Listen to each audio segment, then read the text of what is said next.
পিছনে আমরা জানব যে মেশিন লার্নিং কী এবং কেন এটার ব্যবহার বর্তমানে বৃদ্ধি পেয়েছে। মেশিন লার্নিংয়ে আমরা বর্তমানে যদি আমরা গ্রাফটা দেখি তাহলে দেখা যায় যে বর্তমানে মেশিন লার্নিং যে গ্রাফটা 2012-13 দিকেও তেমন ছিল না যতটা বর্তমানে হাইপ চলতেছে, এবং বর্তমানে সকল কিছুর এও বিভিন্ন ধরনের মডেল বের হয়েছে এবং গুগল, মাইক্রোসফট প্রত্যেকেই এগুলোর কম্পিটিশনও রয়েছে। এবং আমরা যদি সফটওয়্যার ইঞ্জিনিয়ারিং কথা বলি তাহলে সফটওয়্যার ইঞ্জিনিয়ারিংয়ের নেটিভ সফটওয়্যার ইঞ্জিনিয়ারিংয়ের মধ্যে মেশিন লার্নিং আগে এত প্রচলন ছিল না, বর্তমানে মেশিন লার্নিং যতটা ব্যবহার করা হয়। আমাদের সাধারণ যে প্রোগ্রাম সেই প্রোগ্রামের থেকে মেশিন লার্নিং কেন এতটা গুরুত্ব দেওয়া হচ্ছে, এখানে সাধারণ যে প্রোগ্রাম আমাদের সেখানে আমরা একটি নির্দিষ্ট একটি প্রোগ্রামের মধ্যে একটি অ্যালগোরিদম লিখে থাকি এবং সেই অ্যালগোরিদম অনুযায়ী যেমন 2+2 4 হয়, এবং আবার আমরা যদি কোনো একটা ফাংশন লিখে যায় 4টি সংখ্যা যোগ করবে বা বিয়োগ করবে তাহলে সেক্ষেত্রেও কিন্তু আমাদের তখন সেই 4টি সংখ্যা যোগ বিয়োগ করতে হতো। কিন্তু মেশিন লার্নিংয়ের ক্ষেত্রে আমরা ঠিক সেম কাজই করি, কিন্তু এখানে আমাদের বিভিন্ন পার্সন টু পার্সন ভ্যারি করে আমাদের একটি প্রেডিকশন করা হয়।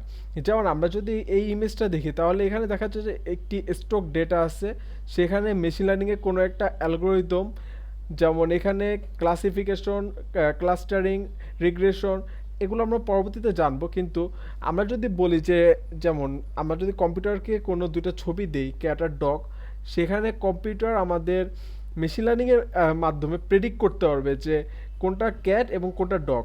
কিন্তু এখানে যদি আমরা সাধারণ যে আমরা প্রোগ্রামগুলো লিখে থাকি সেই প্রোগ্রাম যদি লিখতে চাই তাহলে আমাদের কিন্তু অনেক কষ্ট হবে এবং সেখানে কিন্তু অলমোস্ট ইম্পসিবল, কেননা আমাদের ক্যাট এবং ডগের ভিতরে আবার বিভিন্ন ধরনের ভ্যারিয়েন্ট আছে এবং প্রত্যেকটার কালার আলাদা এবং ফিচারও আলাদা। তো প্রত্যেকটার জন্য আলাদা আলাদা আমাদের প্রোগ্রাম লিখতে হবে এবং সেই প্রোগ্রাম অনুযায়ী ফিট না হলে পরে আবার ইরর দিবে। তো মেশিন লার্নিংয়ের ক্ষেত্রে দেখা যায় যে আমাদের নর্মাল যে মানুষরা যেভাবে সকল জিনিস মনে রেখে এবং ক্লাসিফাই করে বা কোনো জিনিস প্রেডিকশন করে, ঠিক সেম কাজটাই করা হয়, কিন্তু সেটা আগে থেকে ট্রেন করা হয়।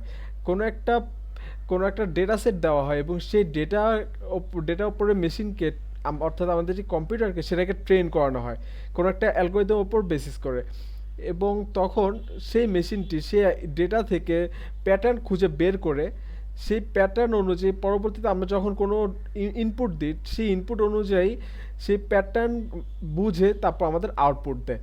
আমরা যদি কোনো যেমন এখানে একটা দেওয়া আছে ইমেল টেক্সট, তো এটা স্প্যাম নাকি হাম না স্প্যাম সেটা আমাদের ডিটেকশন করার জন্য ক্লাসিফিকেশন যেই টেকনিকটা ইউজ করা হয়, সেখানে আমাদের একটা ইমেল দিলে তখন মেশিন লার্নিং মাধ্যমে আমরা বুঝে নিতে পারবো যে সেই সেই টেক্সটটা আসলে কি স্প্যাম কিনা।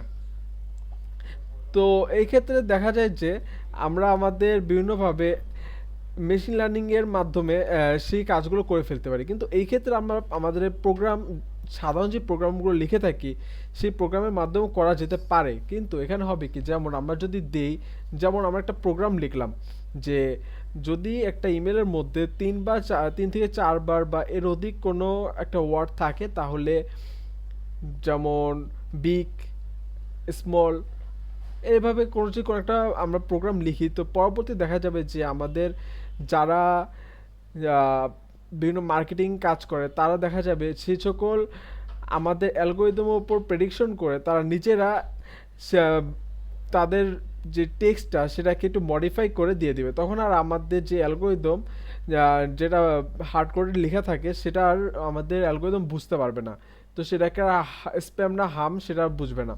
কিন্তু আমরা যদি এখানে মেশিন লার্নিং ইউজ করি তখন তাকে হিউজ পরিমাণে ডেটা দিয়ে আমরা সেখানে ট্রেন করাবো এবং পরবর্তীতে সেই ট্রেনিং থেকে সে প্রেডিক্ট করবে যে আসলে সেটা কি স্প্যাম কিনা।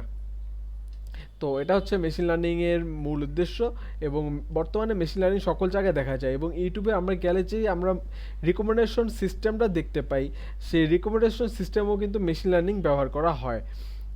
কারণ একটা ইউজার ইউটিউব বলি, ফেসবুক বলি বা বিভিন্ন ওয়েবসাইটও বর্তমানে ব্যবহার করা হচ্ছে, কারণ একটা ইউজার যখন কোনো কিছুতে লাইক, শেয়ার বা কমেন্ট করে বা পরবর্তীতে সে কি সার্চ করতেছে, কি দেখতেছে, প্রতিটা ডেটাই কিন্তু মেশিন লার্নিংয়ে যে মডেল বানিয়ে রাখা হয়েছে সেখানেই যায় এবং সেই ট্রান্সফর্মের মাধ্যমে একটা পাইপলাইন দিয়ে গিয়ে সেই মেশিন লার্নিং তার মডেলটা সেই অ্যালগোরিদমটা ট্রেন হয়, যার কারণে প্রত্যেকের ফিডে হোক এটা ইউটিউব কিংবা ফেসবুক, দুটা ফিডের মধ্যে ভিন্ন ভিন্ন কন্টেন্ট দেখা যায়। যেমন কেউ গেমিং কোনো ভিডিও বেশি দেখলে দেখা যায় পরবর্তীতে গেমিং ভিডিওটাই আসে। তো এখানে মেশিন লার্নিংটা কাজ করে এবং তার পছন্দ অনুযায়ী রিকমেন্ড করে কন্টেন্টগুলো। এবং মেশিন লার্নিং ইউজ করার কারণে প্রত্যেক মানুষকে ভিন্ন ভিন্ন কন্টেন্ট দেখানোর প্রয়োজন হয়, যার কারণে ইউজাররাও তা সেই অ্যাপ্লিকেশনটি ইউজ করতে বেশি পছন্দ করে। এবং এখানে আমাদের মেশিন লার্নিং এবং আমাদের নেটিভ যে সফটওয়্যার ইঞ্জিনিয়ারিং সেখানে অ্যালগোরিদম, এটা হচ্ছে মেন ডিফারেন্স। তো এখানে আজকে আমরা যদি মেশিন লার্নিং শিখতে চাই তাহলে আমাদের হচ্ছে পাইথনটা অবশ্যই জানা লাগবে, আর দিয়েও করা যায়। আর আমরা যদি মেশিন লার্নিংয়ের কথা বলি তাহলে এখানে ডেটা অ্যানালিস্টরাও মেশিন লার্নিং ইউজ করে। তো ডেটা অ্যানালাইসিসের জন্য একটা ডেটার ভিতরে, সেই ডেটার ভিতরে হিডেন যে সকল ডেটা থাকে, ইনফরমেশন থাকে, সেগুলো খুঁজে বের করতে মেশিন লার্নিং মডেল ইউজ করা হয়। সেই অ্যালগোরিদমের মাধ্যমে সেই ডেটাগুলো ফিড করে বের বের করে নেওয়া হয় সে সকল যে হিডেন ইনফরমেশনগুলো। তো এছাড়াও ডেটা মাইনিংয়ের কাজেও মেশিন লার্নিং অ্যালগোরিদম ব্যবহার করা হয়। এবং বর্তমানে প্রেক্ষাপটে তো এআই যে হাইপ চলতেছে সেখানে মেশিন লার্নিং খুবই ইম্পর্টেন্ট।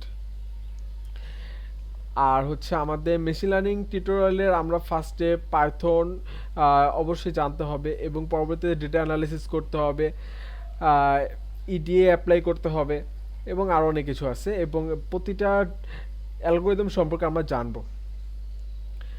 তো এটা হলো আমাদের মেশিন লার্নিং এর ইন্ট্রোডাকশন। আজকের মতো এই পর্যন্তই। ভিডিওটি ভালো লাগলে অবশ্যই লাইক, কমেন্ট এবং সাবস্ক্রাইব করবেন।